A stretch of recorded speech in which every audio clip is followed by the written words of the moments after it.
Now, as a band, almost a decade together, you come from different parts of the country, different musical influences, and I read once in the beginning you thought it worked because you weren't trying to be a band. Right. Can you explain that for us? Want to do it? I can try. I'll try after. Okay. We'll all try. Well, sometimes we were all in bands before this band, and we really tried, except for Hannah. But we all tried to make it, and it didn't work out that way. And for the first time when we all met, we just became friends and wrote songs for fun and jammed and didn't really try. And then all the stars aligned, and people wanted to see us, and our shows were selling out, and we didn't really understand why, because we just kind of were flying by the seat of our pants, kind of. I think, people could kind of connect to the joy and fun we were having, rather than us being like, dude, I hope this song's really cool, and people think we're cool, and we're all cool. We're just out here we don't care. We're just honestly, genuinely saying things that are happening to us and having the best time ever. And I think that comes across, and then people feel good, and we all feel good, and we have this sense of community together right now, and that's what it's about. What was one of the earlier moments of connecting with people where you realized, wow, people are digging our music and listening? I think after we recorded the EP, we were sharing it with friends and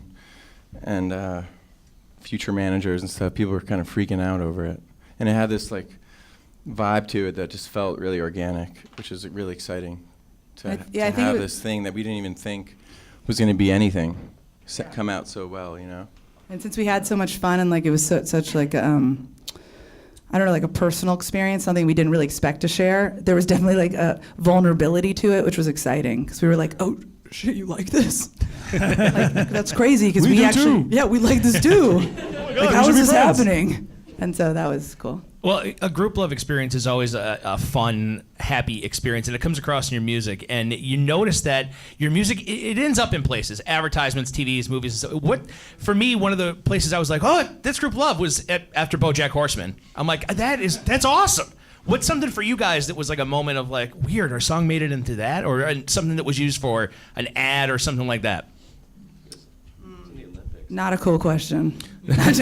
You're welcome. Only not cool because we are selective, to be honest. Because there is still this DIY thing about our band where we make zines and we make our art and we But this is just this day and age now where we understand this is how you survive as an artist. So putting your song with a product is still something I'm ooh. But that doesn't mean you shouldn't reach out if you wanna. You never know. You just never know. You never know. Your ad here. So we did something with FIFA that got a surprising reaction, and then I designed some weird soccer uniforms that I guess you can buy or something. I'm not even quite sure where they went, but that happened. But it was fun. It was fun. What do you think of our makeshift Halloween decorations here? We love the skulls. Yeah, particularly. Yeah. What do you guys do for Halloween? Any creative costumes? Any pun type costumes? We usually try to play a show on Halloween, which we are this year in Vermont. But it's tricky to dress up because we thrash around so much on stage. You have to wear something that'll stay on and not fall apart. So we usually just do stuff centered around our faces. And there's this weird insecure moment where you're we already kind of are dressed up because we're we're extreme versions of ourselves already. So just any more additions is just ridiculous. Maybe we'll dress in drag or something. That's easy. Or Andrew has this car dealer dude that he dresses up as. Irving Middleton. Yeah. Irving, oh yeah. You'll see more of him soon. I feel like we should pass this picture around of Irving. He comes out late night on the bus. He's a late night character on the bus who just kind of chills and laughs. What does an Irving laugh sound like? Come on, Irving.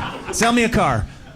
I got a nice 89 Buick Regal. It's got spoke wheels. It's got a fake wood dash. It's got a crushed velvet interior. Ooh. But do the laugh. $79.99. My dad was a Buick dealer, actually. Okay. He was. Yeah. I can always fall back on that.